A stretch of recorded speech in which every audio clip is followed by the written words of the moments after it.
मैं 15 साल की थी जब मुझे अपने घर के माहौल में कुछ बदलाव सा महसूस हुआ। मेरी माँ एक नेक दिल औरत थी।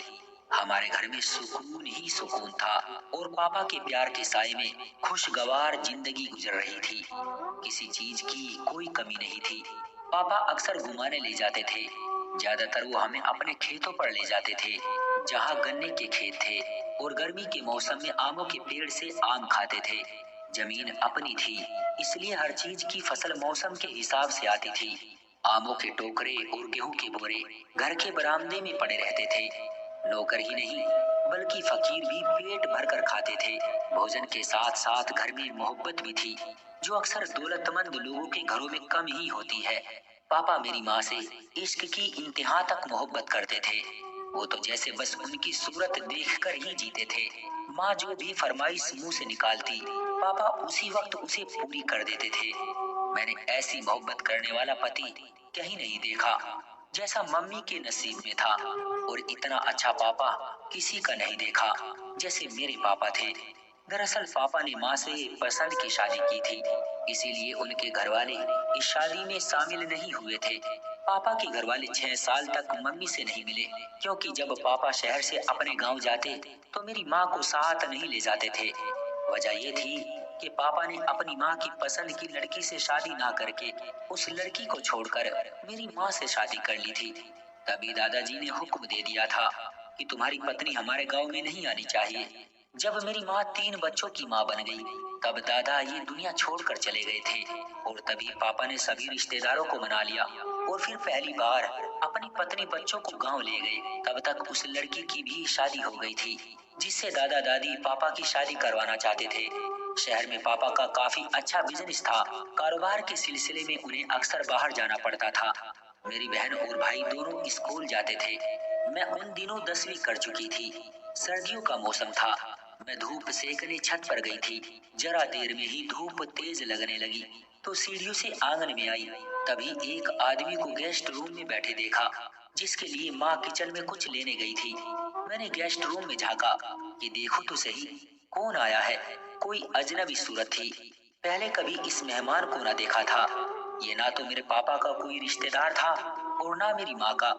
माँ के रिश्तेदार तो कभी हमारे घर आते ही नहीं थे। फिर वो आदमी मुझे घूर घूर कर पूरी दिलचस्पी से देखने लगा तो मैं पीछे हट गई। मुझे उसका यूं अजीब सी नजरों से देखना बुरा लगा। माँ किचन से निकली तो मुझे देखकर घबरा सी गई। मेरे बोलने से पहले खुद ही बोली, यह मेरे दूर के रिश्तेदार हैं, आज अचानक मिलने आ गए। इनके आने का अपने पिता को मत बताना, क्योंकि वो मेरे रिश्तेदारों का यहाँ आना पसंद नहीं करते। जानती हो ना तुम। मैं कुछ बोले बिना ही अपने कमरे की तरफ जाने लगी तो माँ ने कहा, ठहरो, इनसे मिल तो लो। मेहमान से यूं मुंह फेर कर जाना बड़ी बुरी बात है। मैंने कहा, मैं नहीं मिलती, अभी इनको देख कर आ रही हूँ, मुझे अच्छे नहीं लगे ये। मैं ये कहकर अपने कमरे में चली गई। माँ मेरा मुंह तकती रह गई। वो आदमी थोड़ी देर बैठकर चला गया। उसके जाने के बाद मैंने महसूस किया मम्मी कुछ परेशान सी है, जैसे उनके दिल में कोई बात हो। 2-4 दिन गुजर गए। मैं ये बात भूल गई कि मम्मी का कोई रिश्तेदार मिलने आया था। ये कोई ऐसी खास बात तो थी भी नहीं। रिश्तेदार तो मिलने आते ही हैं। यहाँ तक तो सब ठीक चल रहा था, मगर जब यही आदमी 2-4 बार हमारे घर आया तो मुझे अजीब सा लगा, क्योंकि ये आदमी मुझे पहले से ही अच्छा नहीं लगता था। और मैंने मम्मी से पूछा कि आपका ये रिश्तेदार उसी वक्त क्यों आता है जब पापा दूसरे शहर गए हुए होते हैं और बहन भाई स्कूल में होते हैं। सिर्फ मैं और आप घर पर अकेले होते हैं, और आप जब मुझसे ये कहती हैं कि इसके आने का तुम किसी से जिक्र मत करना तो मुझे अजीब सा लगता है।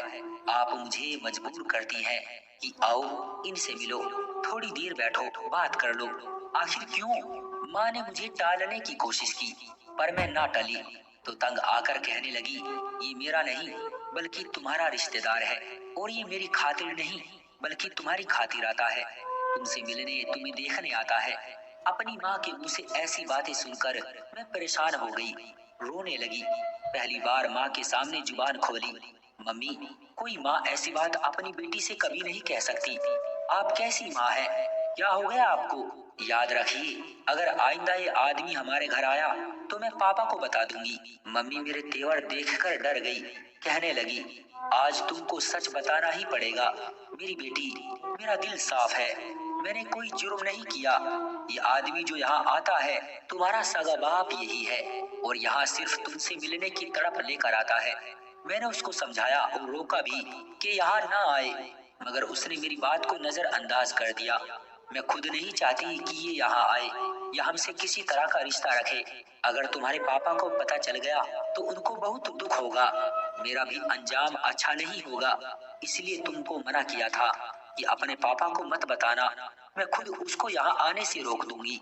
माँ खुद को मेरी नजरों में नहीं गिराना चाहती थी, तभी अपनी सफाई में उनको सब कुछ सच बोलना पड़ा।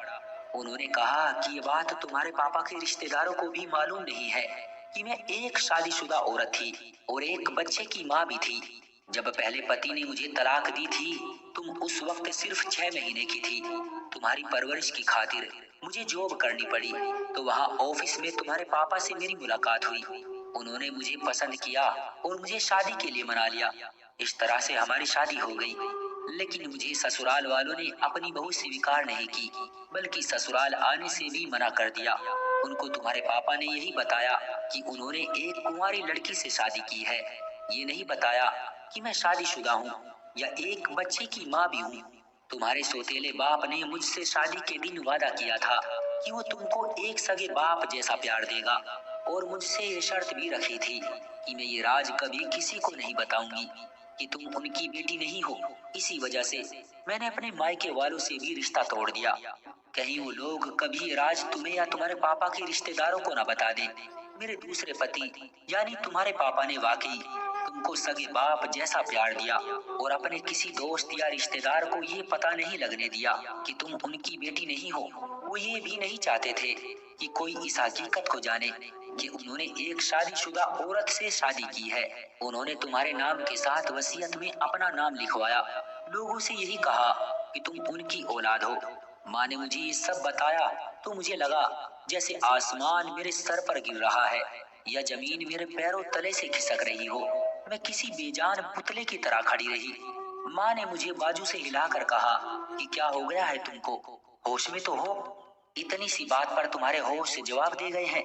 इतनी सी बात मम्मी, ये इतनी सी बात है। मैं रोने लगी। ये बहुत बड़ी बात है, मेरे लिए तो क्यामत आ चुकी है।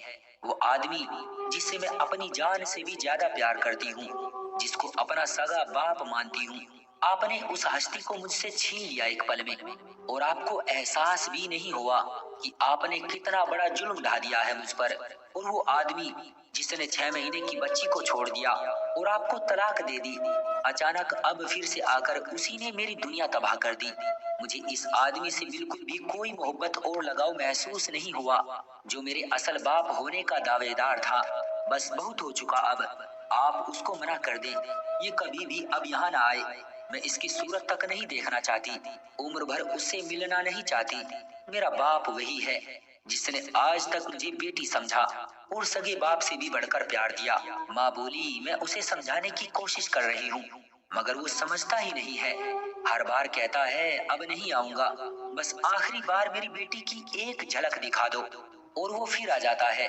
न जाने 15 साल के बाद अचानक उसके दिल में बेटी की मोहब्बत कैसे जाग उठी है। दरअसल उसे दूसरी पत्नी से कोई औलाद न मिल सकी है। कहता है अगर मेरी बेटी मुझे अपना बाप मान ले तो मैं अपनी सारी जायदाद उसके नाम कर दूंगा। नहीं चाहिए मुझे उस आदमी की जायदाद, एक कौड़ी भी इससे नहीं चाहिए। लेकिन आप अब इसे घर के अंदर कदम मत रखने देना, वरना मैं खुद ही इसको अच्छी तरह समझा दूंगी। उन दिनों मैं जिस दर्द का शिकार थी मैं ही जानती हूँ। पापा जब प्यार से बुलाते तो मेरे दिल में एक चीज सी उठती थी, ये सोचकर कि ये मेरे सगे पापा नहीं है। मर जाने को दिल चाहता था। बहन और भाई भी गैर नजर आने लगे थे। मेरी माँ ने नादानी में कितना बड़ा जुल्म मुझ पर ढाया था कि सगे और प्यारे रिश्तों को अचानक ही सौतेले और कड़वे रिश्तों में बदल दिए थे। मेरी सुकून की नगरी ही लूट ली थी, और सगे बाप होने का दावेदार वो आदमी जी चाहता था कि उसका गिरबान पकड़कर पूछूं कि तुमको क्या हक पहुंचता था मेरे प्यार की दुनिया उजाड़ने का। जब मैं 6 महीने की थी मुझे छोड़ दिया था, अब कैसे मेरी याद आ गई। 15-16 साल के बाद क्यों आ गई यहाँ। क्या मेरा घर लूटने और मेरा जीवन बर्बाद करने के लिए? मेरे प्यारे रिश्ते तबाह करने का हक तुम्हें किसने दिया है? मैं जब भी अपने पापा के पास जाती तो वहीं ठिठक कर रह जाती और दिल से आवाज आती है, ये तेरे सगे पापा नहीं है, ये तेरे सौतेले पिता है। तेरा क्या हक है इनको पापा बुलाने का? फिर ख्याल आता है कि मुझे ही तो सच्चाई नहीं पता थी, वो तो सब कुछ जानते थे। क्या ये वाकई एक अच्छे इंसान है या दुनिया वालों की खातिर उन्होंने इस राज को छुपाए रखा? कितने सवाल थे मेरे दिल में। फिर एक दिन किसी ने दरवाजा बजाया तो मैंने दरवाजा खोला। सामने वही आदमी मौजूद था। माँ उस वक्त किचन में थी। उसने कहा, बेटी मुझे अंदर नहीं ले जाओगी? मैं तुमसे मिलने आया हूँ। आप किसकी इजाजत से घर के अंदर आते हैं? क्या मेरे सौतेले पिता की इजाजत से? क्योंकि ये उनका घर है। आप मेरे पिता हैं या जो भी हैं, प्लीज हमारे घर ना आया करें, क्योंकि आपके आने से हमारे इस छोटे से स्वर्ग में भूचाल आ सकता है। मैं सिर्फ तुमको एक नजर देखने की खातिर आता हूँ मेरी बच्ची। उसने कहा, मेरा यकीन करो, मुझे और कोई लालच नहीं है। मुझे अपनी बच्ची मत कहो, क्योंकि मैं आपको अपना बाप नहीं मानती। मैंने जवाब दिया, आपको पता है कि चोरी छुपे आने से इस घर पर कयामत टूट सकती है। यह हंसता बसता घर उजड़ भी सकता है। उस आदमी की दुनिया आप क्यों वीरान करना चाहते हैं, जिसने मुझे पाला पोसा और औलाद जैसा प्यार किया है? ये उसकी अच्छाई है कि उसने हमें अपनाया, और ये आपकी घटिया हरकत है जो आप उसकी प्यार भरी नगरी में आग लगाने आ गए हैं। मेरे इस तरह बोलने पर उसकी आंखों में आंसू आ गए और वो उल्टा कदमों लौट गया। ऊपर वाले का शुक्र है कि मेरा इतना कहना ही काफी हुआ। वो फिर ना आया और मेरी माँ की दुनिया फिर से उजड़ने से बच गई।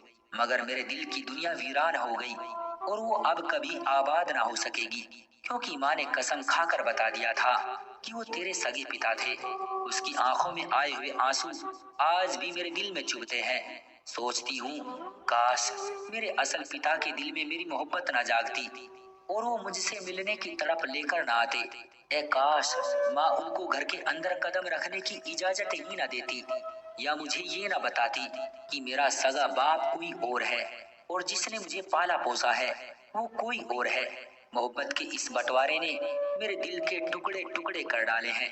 मैं यहाँ सभी शादीशुदा जोड़े को एक पैगाम देना चाहती हूँ कि एक दूसरे की छोटी छोटी गलतियों को माफ करके एक होकर रहें, क्योंकि अगर आप लड़ाई झगड़ा करके अलग हो जाते हैं तो आप तो अपनी अलग दुनिया बसा सकते हैं, लेकिन बच्चे कहीं के नहीं रहते, उनकी जिंदगी बर्बाद हो जाती है।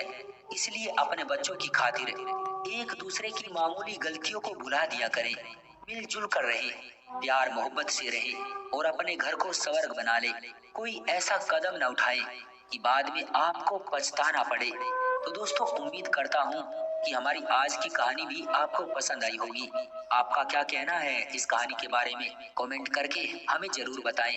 वीडियो को लाइक कर दीजिए और इसी तरह की कहानियां लगातार देखने के लिए चैनल को सब्सक्राइब करके घंटी को दबाकर ऑल पर सेट कर लीजिए, ताकि आने वाली वीडियो का नोटिफिकेशन आपके पास तुरंत पहुंचे। मैं मिलता हूं आपसे अगली वीडियो में, तब तक के लिए धन्यवाद।